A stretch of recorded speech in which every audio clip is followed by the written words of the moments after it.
બગદાણા આશ્રમ તરફ જવાનો જે રસ્તો છે, આ ઝઘડાનું મૂળ ન્યા છે, જેની કોઈએ તહેકીકાત બહુ નથી કરી કે ભાઈ નવનીતભાઈ બાલદિયાને યોગેશભાઈ સાગર સામે શું વાંધો છે. કોઈ એમને ધડાપીટ બોલે છે બધા.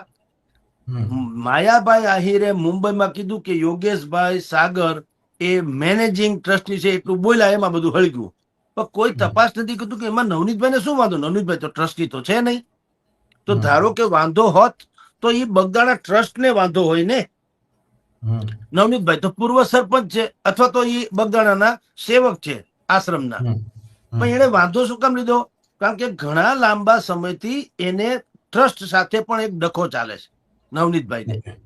અને એ થોડો વાજીબ પછી એને એમ કીધું નવનીતભાઈએ કે ભાઈ બગદાણાના આશ્રમ તરફ જવાના રસ્તે બંને તરફ જે સ્ટોલ છે ગાંઠિયા ભજીયાના